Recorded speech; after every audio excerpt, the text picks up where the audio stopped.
नमस्कार। गणेश जी को क्यों चढ़ाई जाती है दूर्वा? हम सभी यह जानते हैं कि श्री गणेश को दूर्वा बहुत प्रिय है। दूर्वा को दूब भी कहा जाता है। यह एक प्रकार की घास होती है जो सिर्फ गणेश पूजन में ही उपयोग में लाई जाती है। आखिर श्री गणेश को क्यों इतनी प्रिय है दूर्वा?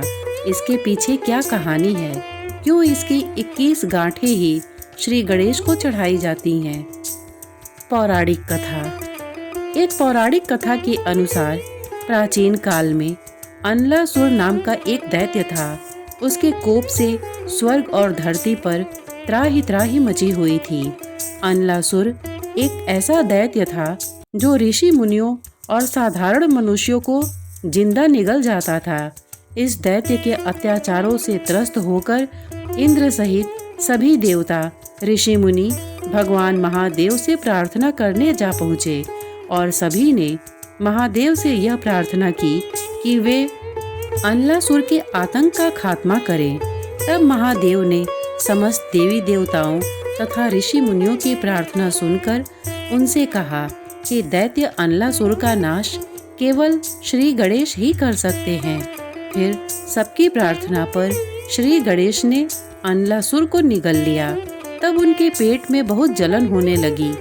इसी परेशानी से निपटने के लिए कई प्रकार के उपाय करने के बाद भी जब गणेश जी के पेट की जलन शांत नहीं हुई, तब कश्यप ऋषि ने दूर्वा की 21 गांठें बनाकर श्री गणेश को खाने को दी। यह दूर्वा श्री गणेश जी ने ग्रहण की, तब कहीं जाकर उनके पेट की जलन शांत हुई। ऐसा माना जाता है कि श्री गणेश को दूर्वा चढ़ाने की परंपरा तभी से आरंभ हुई। आइए अब जानते हैं गणेश जी को तुलसी क्यों नहीं चढ़ाते। धर्म ग्रंथों के अनुसार भगवान गणेश को भगवान श्री कृष्ण का अवतार बताया गया है और भगवान श्री कृष्ण स्वयं भगवान विष्णु के अवतार हैं। लेकिन जो तुलसी भगवान विष्णु को अत्यंत प्रिय है, इतनी प्रिय कि भगवान विष्णु के ही एक रूप शालिग्राम का विवाह तक तुलसी से होता है, वही तुलसी भगवान गणेश को अप्रिय है। इतनी अप्रिय कि भगवान गणेश के पूजन में इसका उपयोग वर्जित है। पर ऐसा क्यों है? इसके संबंध में एक पौराणिक कथा है।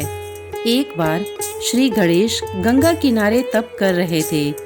इसी काल अवधि में धर्मात्मज की नवयौवना कन्या तुलसी ने विवाह की इच्छा लेकर तीर्थ यात्रा पर प्रस्थान किया।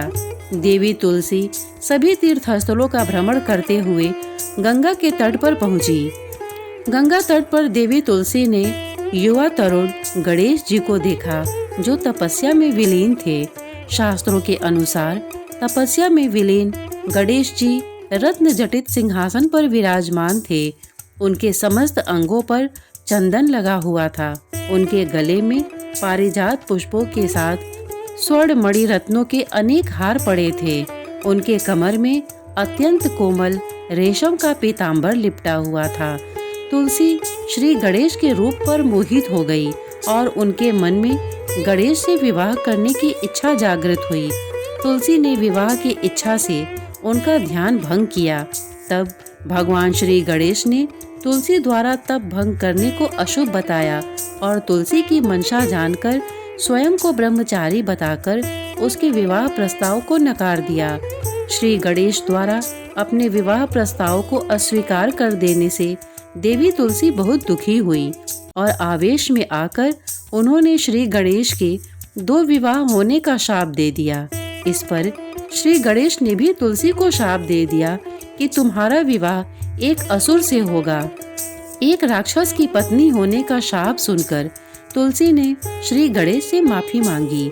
तब श्री गणेश ने तुलसी से कहा कि तुम्हारा विवाह शंखचूड़ राक्षस से होगा, किंतु फिर भी तुम भगवान विष्णु और श्री कृष्ण के प्रिय होने के साथ ही कलयुग में जगत के लिए जीवन और मोक्ष देने वाली होगी। पर मेरी पूजा में तुलसी चढ़ाना शुभ नहीं माना जाएगा।